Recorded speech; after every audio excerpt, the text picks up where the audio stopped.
അവരുടെ ഈ പറഞ്ഞ ജീവിതം മുഴുവൻ എക്സ്പോസ്ഡ് ആക്കി അവർ പലരും ഇരിക്കുന്ന ആൾക്കാർ നമ്മൾ നടക്കുമ്പോൾ തന്നെ അറിയാതെ കരിഞ്ഞു പോകും. കാഷ്വാലിറ്റിയിലും എമർജൻസി റൂമിലൊക്കെ നമുക്ക് വർക്ക് ചെയ്യാം. ബ്ലഡും ഒക്കെ നമ്മൾ കാണുന്നതാണ്, ഇത് നമ്മൾ ഒരിക്കലും കാണാത്തതാണ്.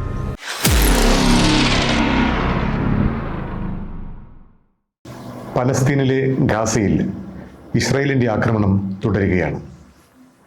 ഗാസയിലെ ഈ സംഘർഷം ഇന്ന് വലിയൊരു മനുഷ്യാവകാശ പ്രശ്നമായി ലോകം മുഴുവൻ കണ്ടു തുടങ്ങിയിരിക്കുന്നു.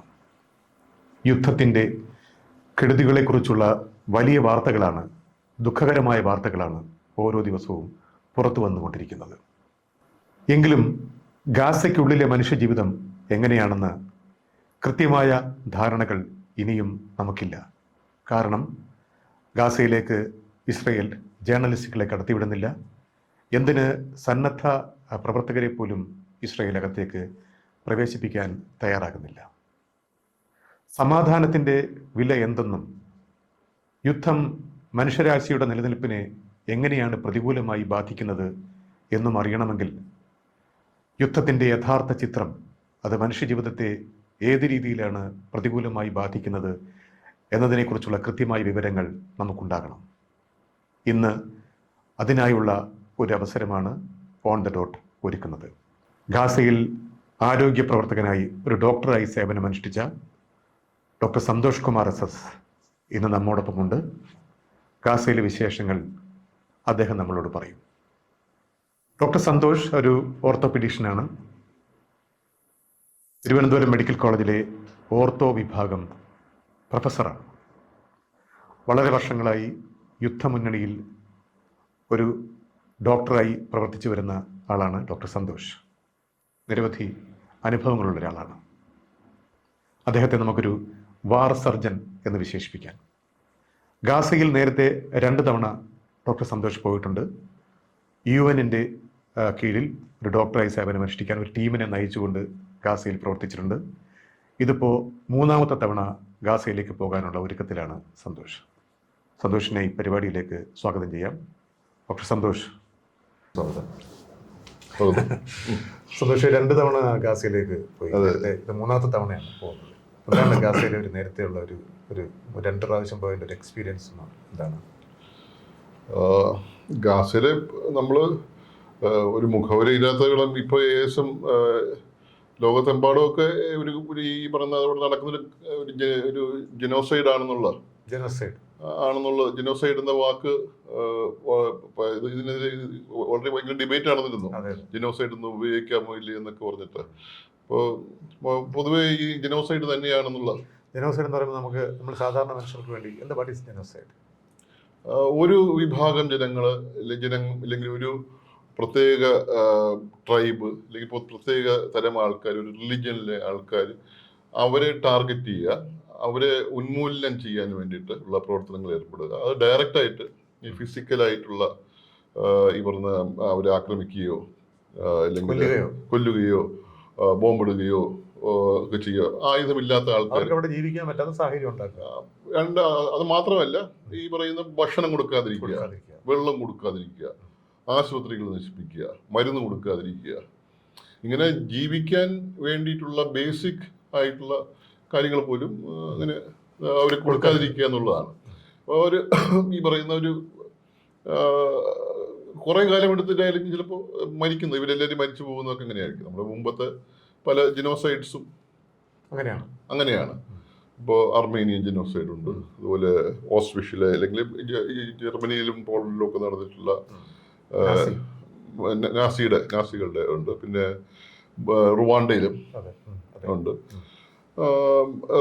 യുഗോസ്ലാവിയയിൽ നടന്നിട്ടുള്ള ഇതുപോലെ. അപ്പോൾ ഇതെല്ലാം ഈ ക്രൈറ്റീരിയക്കകത്ത് എന്തായാലും ഇത് വളരെ ഫിറ്റാവുന്ന ഒരു, അത് നേരിട്ട് കണ്ട ഒരാളാണ്. അതെ, അതിന് സംശയമില്ല. അക്കാര്യത്തിൽ യാതൊരു സംശയമില്ല. മാത്രമല്ല വളരെ പ്രത്യേകതയുള്ള ഒരു ജനോസൈഡാണ്. വളരെ നേരത്തെ നടത്തിയിട്ടുള്ള ജനോസൈഡുകളെക്കാട്ടി വളരെ വ്യത്യസ്തമായ ജനോസൈഡ്. അത് ഈ ആധുനിക കാലഘട്ടത്തിൽ നമ്മൾ ജീവിക്കുമ്പോൾ തന്നെ നടക്കുന്നതാണെന്ന് നമുക്ക് തിരിച്ചറിയേണ്ടതുണ്ട്. അതിന് വ്യത്യാസം വെച്ച് കഴിഞ്ഞാൽ നമ്മൾ മുമ്പുള്ള ഈ പറയുന്ന ഈ നാസികളുടെ ജനോസൈഡ് പോലും സെക്കൻഡ് വേൾഡ് വാർ അവസാനിക്കുമ്പോൾ റഷ്യൻ ആർമി വന്ന് ഈ ക്യാമ്പ് കാണുമ്പോഴാണ് അവര് അവിടെ എന്തൊക്കെ സംഭവിച്ചിരിക്കാമെന്ന് ഊഹിക്കുകയാണ് ചെയ്തത്. അതെ. ഊഹിച്ചിട്ടാണ് ചെയ്യുന്നത്. അതിന് പിന്നെ ആൾക്കാരെ പിന്നെ ഇതുപോലെ അവരോട് ചോദിച്ചിട്ടൊക്കെയാണ് മനസ്സിലാക്കുന്നത്. അർമേനിയൻ ജനോസൈഡ് ഇതുപോലെ തന്നെയാണ്. യങ് ടർക്സ് അതോടെ അവിടെ കയറി അവർ കൊല്ലുന്നു. അവസാനം റഷ്യൻ ആർമി വരുമ്പോഴാണ് ഇത് ഇങ്ങനെ അങ്ങനെയാണെന്നും നടന്നെന്ന് മനസ്സിലാകുന്നത്. റുവാണ്ടയിലും ഇവിടെ അവിടെ ഒന്നും സംഭവിക്കുന്നുണ്ട് വിചാരിച്ചിരുന്നു. അവസാനം ഈ ടുട്സികൾ പുറത്തു പോയിട്ട് അത് പറഞ്ഞിട്ട് ഫ്രഞ്ച് ആർമി വരുമ്പോഴാണ് മനസ്സിലാക്കുന്നത്. അപ്പോൾ ഇത് നടത്തുന്ന ആൾക്കാരെ സംബന്ധിച്ചിടത്തോളം നമ്മളൊരു ജനോസൈഡ് നമ്മുടെ ഹ്യൂമൻ സ്പീഷീസിന്റെ ഒരു സ്പെഷ്യാലിറ്റി ആയിരിക്കാം. ഈ ജനോസൈഡ് നടത്തുന്ന ആൾക്കാർ ഒരിക്കലും അത് സ്വമേധയാ നിർത്തുന്ന ഒരു ഏർപ്പാട് നമ്മുടെ ഹിസ്റ്ററിയിലില്ല. ജനോസൈഡ് ഇങ്ങനെ നമ്മൾ വിചാരിക്കും കൊന്നു മടുത്തു പോകുന്നു, മടുക്കില്ല. അത് അങ്ങനെ പരിപാടി അവരുടെ ലക്ഷ്യം എന്ന് വെച്ചാൽ ഈ ഉന്മൂലനം. അപ്പൊ വേറെ ആരെങ്കിലും വന്നാല് വാസ്തവത്തിൽ സാഹചര്യം നിർത്തുള്ളൂ. അപ്പൊ അതാണ് ഇത്രയും കാലമുണ്ട്. ഇതങ്ങനെയല്ല.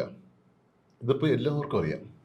എല്ലാവരും വൈകിട്ട് TV തുറന്നു വെച്ചിട്ട് നോക്കുന്നു, ഒരു വീഡിയോ ഗെയിം കാണുന്നത് പോലെ വളരെ ലാഘവത്തോട് നോക്കുന്നു. മറ്റത് രഹസ്യമായിട്ട് ചെയ്യുന്നതാണ്. നേരത്തെ ഉണ്ടത് വളരെ രഹസ്യമായിട്ട് ആരും കാണാതെയൊക്കെ ചെയ്യുന്നു, ഒളിച്ചു വെക്കുന്നു ഒക്കെ ചെയ്യുന്നത്. ഇത് നടത്തുന്നതിന് ആരും അറിയരുത് എന്നുള്ള. ഇതങ്ങനെയല്ല, വളരെ ഓപ്പണായിട്ട് ഡിക്ലെയർ ചെയ്തുകൊണ്ട് അങ്ങ് ചെയ്യാണ്. സിസ്റ്റമാറ്റിക്കായിട്ട് എല്ലാവരും കാണുക ചെയ്യുന്ന പരിപാടിയാണ്. ഒരു ഒളിവും മറവും ഒന്നുമില്ല. എന്ന് മാത്രമല്ല, പെർപെട്രേറ്റേഴ്സ് ഇത് ആരാണ് ചെയ്യുന്നതെന്ന് എല്ലാവർക്കും അറിയാം. ആരും എതിർക്കാനില്ല. ഒരൊറ്റ മനുഷ്യർ ഈ പറഞ്ഞ ആരെതിർക്കാനെന്നുള്ളത്, ഇതെങ്ങനെ അവസാനിപ്പിക്കണമെന്നുള്ളത് ഒരു ഐഡിയ ഇല്ല. മേ ബി ഇപ്പോൾ അമേരിക്കയിലെ വോട്ടേഴ്സ് ചിലപ്പോൾ എന്തെങ്കിലുമൊക്കെ ചെയ്ത് പറ്റുമായിരിക്കും, അല്ലെങ്കിൽ അവിടുത്തെ ജനങ്ങൾക്കോ അല്ലെങ്കിൽ അവിടുത്തെ ഭരണകൂടത്തിലൊക്കെ എന്തെങ്കിലും പറ്റുമായിരിക്കും. അല്ലാതെ വേറെ എനിക്ക് തോന്നുന്നില്ല. അവർക്കാണെങ്കിൽ ഭയങ്കര ഈ പറയുന്ന സയനിസ്റ്റ് ഇൻഫ്ലുവൻസ് ഭയങ്കരമാണ്. സന്തോഷം പറയുന്നത് ഇത് ആരെങ്കിലും നിർത്തിയില്ലെങ്കിൽ ഇത് അവരുടെ ലക്ഷ്യം ജനോസൈഡ്, അത് വംശഹത്യ നടന്നുകൊണ്ടേയിരിക്കും. അത് അവരുടെ ലക്ഷ്യം അവർ പൂർത്തീകരിക്കും. അതാണ് നടക്കാൻ. നമ്മുടെ ഹ്യൂമൻ ഹിസ്റ്ററിയും അങ്ങനെയാണ്. ഇപ്പൊ നടക്കുന്നത് ഓപ്പൺ ആയിട്ട് നടക്കുമ്പോൾ പോലും അതങ്ങനെയാണ്. എന്ന് മാത്രമല്ല, ഏറ്റവും പ്രധാനമായിട്ടുള്ളത് മറ്റതൊക്കെ ഈ അർമേനിയയിലും ഒക്കെ ആൾക്കാർക്ക് എവിടെയെങ്കിലും ഓടിപ്പോവായിരുന്നു. ഇവിടെ അതിന് സാധ്യതയില്ല. ഇത് പറ്റില്ല. ഇത് ബേസിക്കലി ശരിക്കും പറഞ്ഞാല് ഒരു കോൺസെൻട്രേഷൻ ക്യാമ്പില് സംഭവം അത് റിപ്പീറ്റ് ചെയ്യുന്നുണ്ടെന്നാണ് പറഞ്ഞത്. ഈ റഫ എന്ന് പറയുന്നത് ഒരു 80-90 കിലോമീറ്റേഴ്സ് നീളവും, ഗാസ സ്ട്രിപ്പ് എന്ന് പറയുന്നത് 80-90 കിലോമീറ്റേഴ്സ് നീളമുള്ളതും ഒരു 20 കിലോമീറ്റേഴ്സ് വിടുത്തുള്ളതുമായിട്ടുള്ള ഒരു സ്ട്രിപ്പ്. നമ്മുടെ കേരളത്തിന്റെ ഒരു സാഹചര്യത്തിൽ എത്ര ഉണ്ടാവും ശരിക്കും പറഞ്ഞാൽ? നമ്മൾ ഈ പറഞ്ഞ തീരദേശ പ്രദേശം നമ്മൾ ഒരിടത്തുനിന്ന് എടുത്തു കഴിഞ്ഞാൽ ഏകദേശം കൊല്ലം വരെ വരും. കൊല്ലം വരെ അത്രയേ ഉള്ളൂ. കൊല്ലം വരെ എത്തൂല. അത് അതേപോലെയാണ് ഇരിക്കുന്നത്. മണൽ ഈ പറഞ്ഞ കടപ്പുറത്ത് പോലെ ഇരിക്കുന്നത്. ഒരു സൈഡിൽ ഈജിപ്റ്റ്, ഈ പറഞ്ഞ ഈജിപ്റ്റ്, മറു സൈഡ് 2 സൈഡിലും ഇസ്രയേൽ, ബാക്കി ഒരു സൈഡിൽ മെഡിറ്ററേനിയൻ സീ. അപ്പോൾ ഈജിപ്റ്റ് 3 ബാരിക്കേഡ്സ് ആണ് ഉണ്ടാക്കിയിരിക്കുന്നത്. അത് അവർ എല്ലാവരും സ്ട്രെങ്തൻ ചെയ്യുന്നുണ്ട്. ഒരു മനുഷ്യർ ഇങ്ങോട്ട് വരാതിരിക്കാൻ അവർ നോക്കുന്നുണ്ട്. ആർക്കും വരാൻ പറ്റൂല. ബാക്കി 2 സൈഡ് ഇസ്രയേലിനെ അറിയാലോ. അവർ ഭയങ്കരമായിട്ട് സജ്ജരാണ്. കടലിലാരും മീൻ പിടിക്കാൻ ഇറങ്ങാൻ പോലും പറ്റൂല. അവൻ എപ്പോൾ വെടിവെച്ചിടും. അപ്പൊ ശരിക്കും പറഞ്ഞാൽ ഈ ഒരു സ്ഥലത്ത് ട്രാപ്പ് ചെയ്തിരിക്കുന്നു, അവരെ കൊല്ലുന്നു. കൊല്ലുക മാത്രം, ഈ വെള്ളം കൊടുക്കുന്നില്ല. അതിന്റെ ഭീകരം അവിടെ പോകുമ്പോഴേക്ക് വെള്ളം കൊടുക്കുന്നില്ല, ഭക്ഷണം ഇല്ല, മരുന്നില്ല, ആശുപത്രിയിലെ സംവിധാനങ്ങളൊന്നുമില്ല. ഇതില്ലാതെ ഇതിന്റെ സോഷ്യൽ കോൺസിക്വൻസസ് ആണ് നമ്മൾ ഞെട്ടിപ്പിക്കുന്നത്.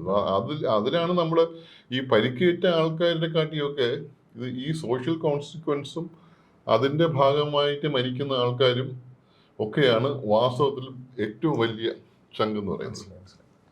നമ്മൾ കാണുന്ന ഈ മരിക്കുന്ന ആൾക്കാരുടെ കണക്കുകൾ ശരിക്കും യുദ്ധത്തിൽ ഈ പറയുന്ന ബോംബ് വീണ് പരിക്കേറ്റ ആൾക്കാർ മാത്രമേ ഉള്ളൂ.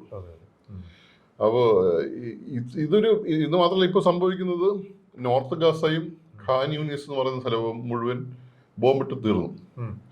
അവിടെ കെട്ടിടങ്ങളെല്ലാം റബിൾസാണ്, കല്ലും മാത്രമേ ഉള്ളൂ.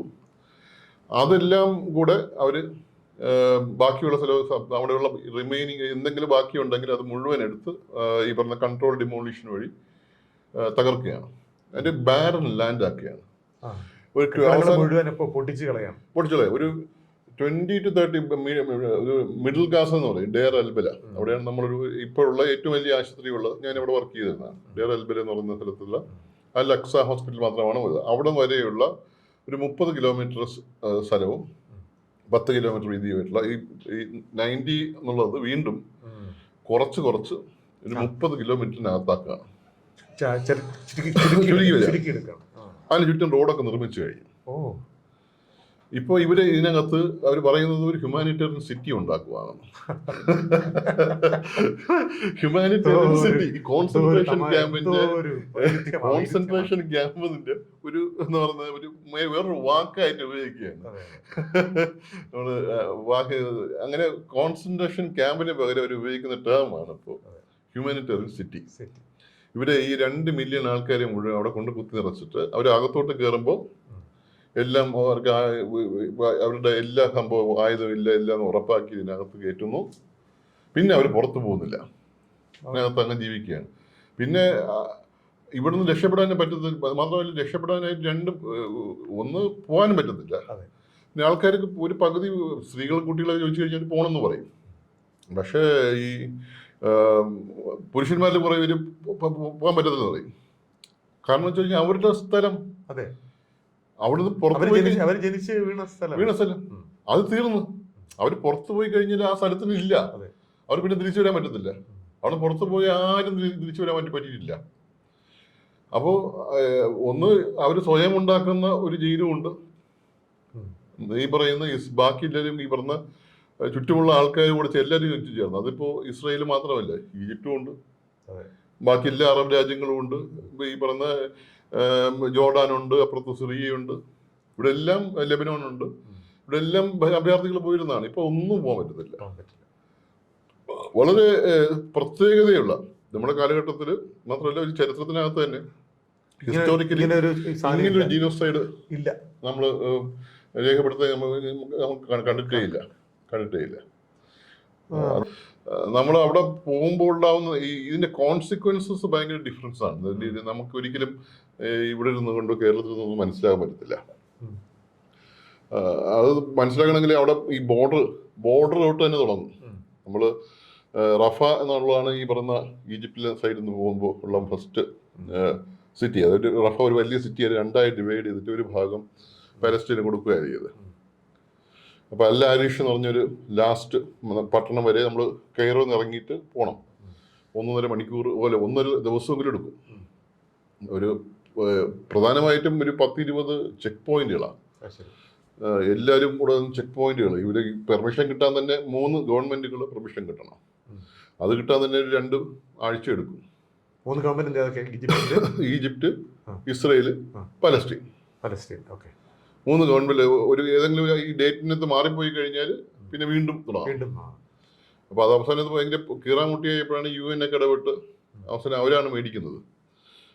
അപ്പോൾ EMT ടീം അവരാണ് തുടങ്ങുന്നത്. അങ്ങനെയാണ് ഈ UN എമർജൻസി മെഡിക്കൽ ടീം എന്ന് തന്നെ പേരിട്ടത്. മറ്റേതാണെങ്കിൽ പല സംഘടനകളൊക്കെ അവരുടെ ഒരു എമർജൻസി മെഡിക്കൽ ടീമായിട്ടാണ് പോയിക്കൊണ്ടിരുന്നത്. അത് പറ്റത്തില്ല, UN ടീം തന്നെ വേണമെന്ന് പറഞ്ഞിട്ടാണ് ഇങ്ങനെ തുടങ്ങുന്നത്. നമ്മൾ ബോർഡർ എന്ന് പറയുമ്പോൾ നമ്മൾ പല ബോർഡർ കണ്ടിട്ടുണ്ടല്ലോ. ഈ പറഞ്ഞ പോളണ്ടും യുക്രൈനുള്ള ബോർഡർ നമ്മൾ പോകുമ്പോൾ ആള് കുറഞ്ഞ് വരും. ഈ ബോർഡർ എത്തുമ്പോൾ ആരും കാണത്തില്ല, ചെക്ക് പോയിന്റുകൾ മാത്രം. ഒരു ചെക്ക് പോയിന്റ് 2 ചെക്ക് പോയിന്റ് കാണും. നമ്മൾ പലപ്പോഴും നടന്നിട്ടാണ് പോകുന്നത്. 2 കിലോമീറ്ററൊക്കെ നടന്ന് അവിടെ ബോർഡർ പോയിട്ട് യുദ്ധം വരുമ്പോൾ അങ്ങനെയാണ് സംഭവിക്കുന്നത്. ഇതങ്ങനെയല്ല. അവിടെ നിന്ന് ഗാസ എന്ന് എഴുതിയ സ്ഥലത്തും തൊട്ട് മുതൽ നമ്മളിങ്ങനെ കണ്ണെത്താ ദൂരത്ത് വരെ ഇങ്ങനെ ടെന്റുകളുടെ കൂമ്പാരമാണ് ആൾക്കാരുടെ. അവിടെ തൊട്ട് തുടങ്ങും. ഈ നമ്മളെ ഗാസയിലേക്കും ഇറങ്ങുമ്പോൾ തന്നെ ഈ മണം, ഈ ഹൈഡ്രജൻ സൾഫൈഡിന്റെയും സൾഫർ ഡൈ ഓക്സൈഡിന്റെയും മീഥേന്റെയും മണം. നമ്മൾ ഈ മെഡിക്കൽ കോളേജിലെ പ്രൊഫസർ അൺമിസ്റ്റേക്കബിൾ സ്മെൽ ഓഫ് ഫീസിസ് എന്നൊക്കെ നമ്മൾ പറഞ്ഞ് പഠിപ്പിക്കുന്നത്. ഈ മണം അടിക്കും. ഇത് എന്താണ് നമ്മൾ വിചാരിക്കും ഓപ്പൺ സ്യൂവേജ് ആയിരിക്കും എന്നൊക്കെയാണ് നമ്മൾ വിചാരിക്കുന്നത്. ശരിക്കും അതല്ല. ഇവര് ഈ പറഞ്ഞ ഇവരെല്ലാവരെയും കൂടെ ഓടിക്കും. നോർത്ത് ഗാസയിൽ നിന്ന് ഓടിച്ച് ഖാൻ യൂണിസിലെത്തിക്കും, അവിടെ ബോംബിടും. അപ്പോൾ ഖാൻ യൂണിസിൽ നോർത്ത് ഗാസയിൽ ബോംബിടാനായിട്ട് എല്ലാവരും കൂടെ പറയും നിങ്ങൾ നാളെ ഇങ്ങോട്ട്. അപ്പോൾ എല്ലാവരും കൂടെ എടുത്ത് ചാടി അവർ ഉള്ള സാധനങ്ങൾ ഇങ്ങോട്ട് വരും. ഇവിടെ വന്നു കഴിഞ്ഞ് 2 ആഴ്ച കഴിഞ്ഞ് പറയും ഇവിടുന്ന് ഓടാൻ പറയും. അങ്ങനെ എല്ലാവരും ഈ ടെൻറ്റുകളിൽ പറക്കിയെടുത്ത് ടെൻറ്റുകളിൽ ജീവിതമാണ്. ഈ ടെൻറ്റിൻ്റെ മെറ്റീരിയൽ തന്നെ കിട്ടാൻ പാടാ, ഭയങ്കര വിലയാണ്.